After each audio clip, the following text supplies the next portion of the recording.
Hello दोस्तों, आज हम बात करने वाले हैं मेघदूत और उत्तराम क्वेश्चन जो है उत्तराम चरितम जो क्वेश्चन पेपर है उसके बारे में। ठीक है, ये आपको डीयू के सेकंड सेमेस्टर में आपका सिलेबस में लगा हुआ है। ठीक है, मेघदूत और उत्तराम चरितम ये लिटरेचर का क्वेश्चन पेपर है। पेपर कोड जो है इसका 203 है। ठीक है, 70 नंबर का पेपर होता है, 30 नंबर का आपका इंटरनल होता है। तो थ्योरी का जो पेपर होता है आपको देना होता है, उसके बारे में हम डिस्कशन करेंगे किस तरह से क्वेश्चन पूछे जाते हैं। ठीक है, यहाँ पे आपको व्याख्या करने के लिए देखो, इसको पढ़ने के लिए आप यूट्यूब का सहारा ले सकते हैं। बहुत लोगों ने पढ़ाया है मेघदूत और उत्तरामचरितम, परंतु अगर आपके पास बुक है तो ज़्यादा सही है। ठीक है, बुक में जो आपको श्लोक दिए रहते हैं, ठीक है, उसको याद करना पड़ेगा। अगर याद नहीं होता तो उसमें थोड़ा थोड़ा हिंट लेके पढ़िए। ठीक है, थोड़ा थोड़ा हिंट लेके पढ़िए।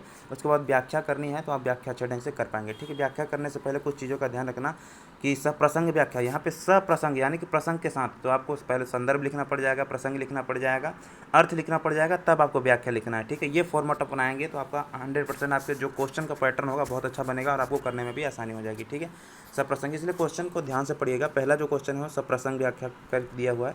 आपको कुछ यहाँ पे श्लोक दे दिए जाएंगे, उसमें से आपको करना पड़ेगा। ठीक है, इसके कई पार्ट हैं, 2-3 पार्ट हैं, उन सभी में से आपको करने पड़ जाएंगे। उत्तरामचरितम और मेघदूत के दोनों में यहाँ पे क्वेश्चन क्या होते हैं, मिक्स होते हैं। ठीक है, तो घबराने का नहीं है, आपको हो जाएगा आराम से। ठीक है, सेकंड क्वेश्चन की बात करें तो निम्नलिखित में से किसी एक पर संक्षिप्त टिप्पणी लिखिए। देखो, संक्षिप्त टिप्पणी के लिए आपको उसकी स्टोरी पढ़ना बहुत जरूरी है। स्टोरी पे जो है कॉन्सेप्ट रखना बहुत जरूरी है कि हाँ कहाँ पे क्या दिया गया है। तो यहाँ पे देखो, पहला जो गया है कि मेघदूत में नंदी का वर्णन। ठीक है, मेघदूत में नदी का वर्णन जो है, ठीक है, रिवर है। ठीक है, मेघदूत में नदी का जो वर्णन किया गया है उसके बारे में आपको लिखना है। ठीक है, दूसरा जो है मेघदूत में छंदोचित्त है। ठीक है, मीटर एंड मेघदूत, मीटर जो आपने यूजी में पढ़ा होगा।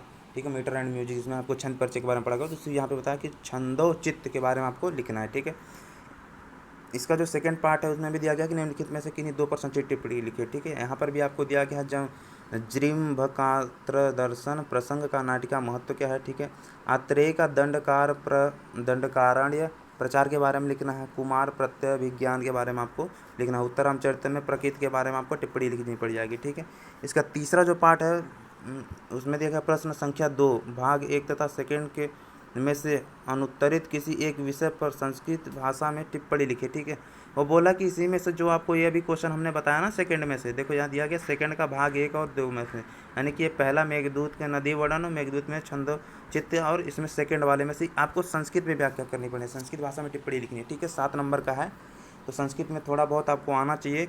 ठीक है, अब तो गूगल ने भी ऐड कर दिया है, तो वहाँ से भी ट्रांसलेशन थोड़ा बहुत आप सीख सकते हैं। ठीक है, इंग्लिश या हिंदी से कन्वर्ट कर सकते हैं संस्कृत में। ठीक है, तीसरा क्वेश्चन जो है यहाँ मेघदूत के आधार पर रामगिरी से अलकापुरी तक के मेघमार्ग का वर्णन कीजिए। ठीक है, अलका जो है वो बताया गया, उसमें वर्णन किया गया है, उसी में वो बोला कि मेघमार्ग का वर्णन कीजिए। इसमें आपको करना पड़ जाएंगे, ये 8 नंबर का अच्छे ढंग से लिखिएगा। ठीक है, या फिर इसके और में भी कुछ क्वेश्चन दिए गए कि वैदर्भी रीति संदर्भे कालिदासो विशिष्यते, इसी उक्त का उदाहरण स्पष्ट कीजिए। ठीक है, तो इसको भी आपको क्या करना है, उदाहरण सहित इसको आप समझा सकते हैं इसको। ठीक है, जो आपको सामने ये कोड दिया गया है, ठीक है, स्टेटमेंट जो दिया गया है उसको आप समझा सकते हैं।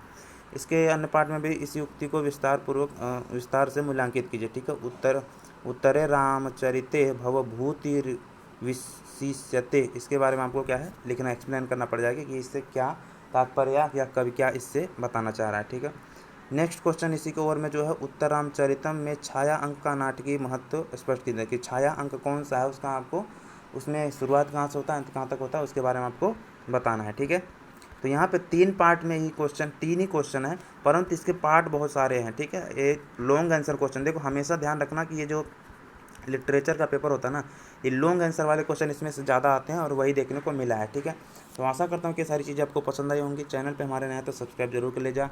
मिलते हैं किसी नेक्स्ट वीडियो में, तब तक के लिए आप सभी का बहुत बहुत धन्यवाद। नेक्स्ट वीडियो में हम बात करेंगे इसी सेकेंड सेमेस्टर के ही अन्य पेपर के बारे में। ठीक है, thank you so much all of you.